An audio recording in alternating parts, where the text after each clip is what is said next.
नमस्कार दोस्तों, आज हम जानेंगे कोलभर के नैतिक विकास के बारे में। क्या उन्होंने कंसेप्ट दिया है नैतिक विकास का? आइए जानते हैं। कोलभर का नैतिक विकास का सिद्धांत। कोलभर ने नैतिकता के सिद्धांत का प्रतिपादन 1969 में किया था। कोलभर ने अपने ही सिद्धांत का संशोधन 1981 तथा सन 1984 में किया था। लॉरेंस कोलबर्ग का मत यह है कि बालक के नैतिक विकास के क्रम में को समझने के लिए उसके तर्क और चिंतन के स्वरूप का अध्ययन कर उसका विश्लेषण विश्लेषण करना आवश्यक है। क्या कहा उन्होंने? उन्होंने ये कहा कि नैतिक विकास के क्रम को समझने के लिए वो किस तरीके से तर्क कर रहा है, किस तरीके से चिंतन कर रहा है, उसके स्वरूप को समझना आवश्यक है। बालक जब कोई प्रतिक्रिया व्यक्त करता है तब उसके आधार पर उसकी नैतिकता का सही आकलन नहीं किया जा सकता। बालकों में प्रायः ऐसा देखा गया है कि बालक जो कार्य करता है वह किसी डर या दबाव या प्रलोभन के कारण करता है। बालकों का नैतिक चिंतन उसके स्वयं के निर्णय पर आधारित नहीं होता। इसके विपरीत कोलबर्ग बालकों के नैतिकता के विकास को समझने के लिए उनके सम्मुख दुविधा पर आधारित समस्यात्मक परिस्थितियों को उत्पन्न करता है और यह देखने का प्रयास करता है कि बालक इस परिस्थिति में क्या सोचता है तथा वह किस निष्कर्ष या निर्णय पर पहुंचने के लिए किस तर्क या चिंतन के द्वारा उचित व्यवहार के निर्णय लेता है। कोलबर्ग ने अपने अध्ययन से सिद्ध किया है कि बालकों के अंदर नैतिकता का विकास किसी परिस्थिति जन कारणों से विकसित नहीं होता, अपितु उसके स्वयं के तर्क करने की क्षमता के कारण विकसित हो। यानी किसी भी परिस्थिति में वो किस तरीके से तर्क कर रहा है, किस तरीके से उस समस्या को सुलझा रहा है, वो उसकी नैतिक विकास को बतलाता है। आइए जानते हैं नैतिक विकास की क्या क्या अवस्थाएं हैं। कोलबर्ग के अध्ययन की सुविधा की दृष्टि से नैतिक विकास के क्रम को 6 अवस्थाओं में वर्गीकृत किया गया है। कोलबर्ग ने इन 6 अवस्थाओं में से 2 अवस्थाओं को एक साथ समाहित करते हुए इन्हें 3 स्तरों में विभक्त किया है। ये 3 स्तर निम्नवत हैं: पूर्व पारंपरिक स्तर, पारंपरिक स्तर, उत्तर पारंपरिक स्तर। आइए जानते हैं पूर्व पारंपरिक स्तर के बारे में। बालक जब किसी बाह्य कारक या किसी घटना के आधार पर किसी व्यवहार को नैतिक या अनैतिक मानता है, तब इस प्रकार के नैतिक तर्क या विचार प्री कन्वेंशनल स्तर के नैतिकता से संबंधित होते हैं। इसके अंतर्गत 2 अवस्थाएं हैं: आज्ञा एवं दंड, और दूसरी है घमंड की अवस्था। ठीक है, तो मतलब किसी घटना के आधार पर किसी व्यवहार वो चाहे नैतिक हो या अनैतिक मान लेता है, वो ही उसका पूर्व पारंपरिक स्तर है। ठीक है, जो आपके जो कन्वेंशनल जो चीज़ है, माने एक तरीके से आपकी जो धारणा है, आपने कोई घटना देखी, आपने अपने अंदर एक धारणा बना ली कि हाँ ये नैतिक है, ये अनैतिक है, वो आपकी पूर्व पारंपरिक स्तर है। आगे बढ़ते हैं। बालकों को जब किसी कार्य को पूर्ण करने के कारण दंड नहीं मिलता है तो वह भौतिक व्यवहार के अंतर्गत आता है, जबकि किसी कार्य को करने के लिए उसे दंड मिलता है तो वह अनैतिक कार्य। वही होता ही है कि अगर किसी कार्य को करने के लिए उसे दंड मिल रहा है तो जाहिर सी बात है उसको अनैतिक मान लेता है, नहीं मिल रहा है तो वो ठीक है। आज्ञा एवं दंड की अवस्था। इस अवस्था में बालक का चिंतन स्तर दंड या डर के कारण प्रभावित होता है। बालक का पालन पोषण परिवार के अंदर किया जाता है। जब बालक किसी आज्ञा का उल्लंघन करता है तो परिवार के सदस्य द्वारा उसे दंड दिया जाता है। यानी बालक ने किसी चीज का कार्य का उल्लंघन किया तो उसे दंड मिलेगा। दंड मिलने के कारण बालक के अंदर आत्मबोध होता है कि यदि उसके द्वारा किसी आज्ञा का उल्लंघन किया जाएगा तो उसे दंड मिलेगा। अतः उसके मन में विचार आता है कि दंड से बचने के लिए आज्ञाकारी होना आवश्यक है। बालक को जब किसी कार्य को पूर्ण करने के कारण दंड नहीं मिलता तो वह नैतिक व्यवहार के अंतर्गत आता है, जबकि किसी कार्य को करने के लिए उसे दंड मिलता है तो वह अनैतिक कार्य आता है। ये उसकी मान्यता हो जाती है। अंतर्वैयक्तिक अनुरूपता की अवस्था। इस अवस्था में बालक के उम्र बढ़ने के कारण उसके चिंतन एवं विचार करने के स्वरूप में परिवर्तन हो जाता है। बालक अपनी आवश्यकताओं और इच्छाओं की पूर्ति के लिए विचार करने लगते हैं। कभी कभी वे अपनी इच्छाओं की पूर्ति झूठ बोलकर या चोरी करके पूर्ण करता है। झूठ बोलकर या चोरी करके इच्छा पूर्ति को बालक इस अवस्था में उचित मानते हैं। उनके कहने के अनुसार अगर वो झूठ बोल रहे हैं, उनकी इच्छा की पूर्ति हो रही है तो वो चीज़ ठीक है।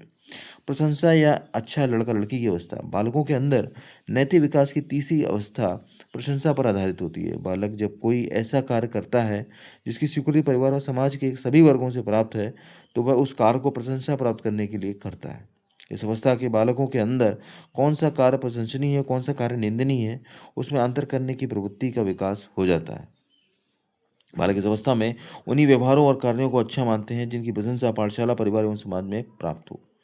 ठीक है, वो वही कार्य करेंगे जिसकी प्रशंसा समाज में हो। विधिक अवधारणा, बालक के नैतिक विकास की यह चौथी अवधारणा है। बालक इस अवस्था में समाज को इसलिए महत्वपूर्ण मानता है क्योंकि उसके द्वारा किए गए कार्यों का समाज के द्वारा स्वीकृति मिलती है और उसके लिए उसे प्रशंसा प्राप्त होती है। इस अवस्था में बालक यह विचार करता है और सोचता है कि उसे केवल वही कार्य करना चाहिए जिसकी स्वीकृति समाज से प्राप्त हो। समाज के प्रति सम्मान प्रकट करते हुए बालक समाज उपयोगी एवं प्रशंसनीय कार्यों को अपने कर्तव्य समझकर पूर्ण करते हैं। उनके अंदर इस बात का भी बोध होता है कि जिस कार्य को करने की स्वीकृति समाज प्रदान नहीं करता वह अनैतिक कार्य है। तो ये सारी चीजें हैं।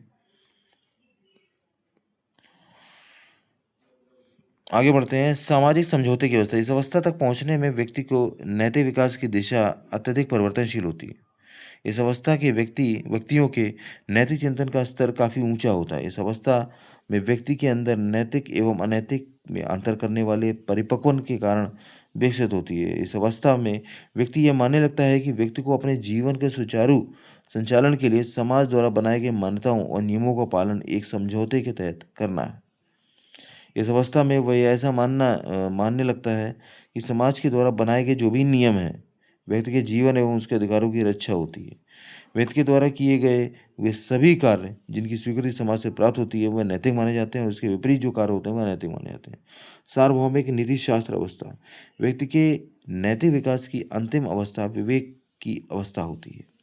व्यक्ति इस अवस्था में अच्छे बुरे, गलत सही, उचित अनुचित, मर्यादित अमर्यादित, उपयुक्त अनुपयुक्त के संबंध में अपने व्यक्तिगत विचार प्रस्तुत करने में समर्थ हो जाता है। इस अवस्था में व्यक्ति अपने विवेक के माध्यम से ही अधिकांश निर्णय लेने लगता है। व्यक्ति उन्हीं तथ्यों एवं बातों को स्वीकृत करता है, प्रदान करता है जिसे करने के लिए उसे विवेक उसकी अनुमति प्रदान करता है। नैतिक विकास को प्रभावित करने वाले जो कारक हैं, आपके जो नैतिक विकास को जो अफेक्ट कर रहे हैं, क्या कारक हैं ये जानते हैं। मनुष्य अपने जीवन काल में विभिन्न अवस्थाओं, शैशवावस्था से प्रौढ़ावस्था तक के सफर में अनेकों प्रकार की क्रियाओं को पूर्ण करते हुए आगे बढ़ता है।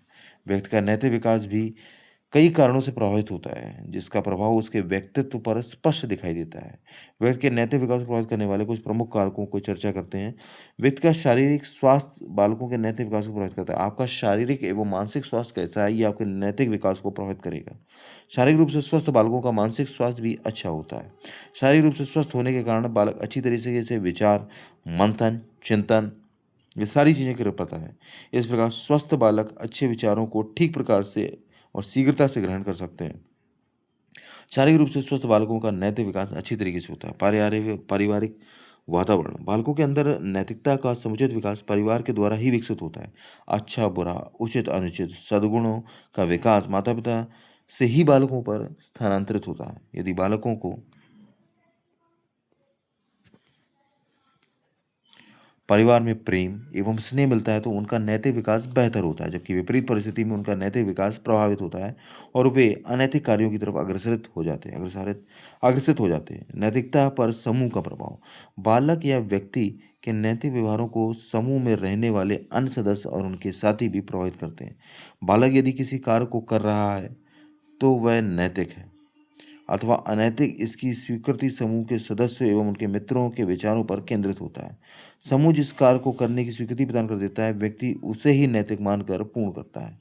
धर्म का प्रभाव, समाज में वास करने वाले नागरिक किसी न किसी धर्म का अनुसरण करते हैं। धर्म से ही हमें नैतिकता की प्राप्ति होती है। धर्म व्यक्ति को सद्मार्ग पर चलने, सत्य बोलने और उचित आचरण करने की शिक्षा प्रदान करता है। अतः हम कह सकते हैं कि व्यक्ति के नैतिक विकास पर धर्म का भी प्रभाव पड़ता है। मानसिक क्रियाएं, व्यक्ति के नैतिक विकास को मानसिक क्रियाएं भी प्रभावित करती हैं। मूर्ख व्यक्ति और बुद्धिमान व्यक्ति के नैतिक आदर्श और मूल्यों में अंतर उनकी बुद्धि और मानसिक योग्यता के कारण प्रभावित होता है। बालक अपनी मानसिक योग्यता एवं क्षमताओं के कारण बालक की जो भी मानसिक योग्यता एवं क्षमता के कारण परिस्थिति एवं समाज को समझकर सामाजिक मान्यताओं के अनुरूप अपने आप को परिवर्तित करते हुए अपना नैतिक विकास करते हैं। मतलब उनकी बुद्धि और मानसिक योग्यता के कारण प्रभावित होती है।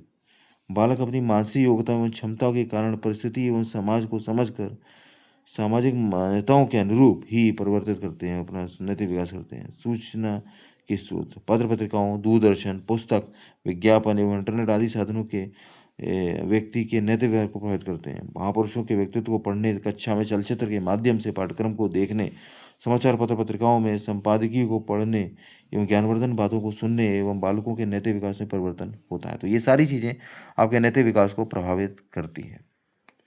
मिलते हैं नेक्स्ट वीडियो में, तब तक के लिए नमस्कार, जय हिंद, जय भारत।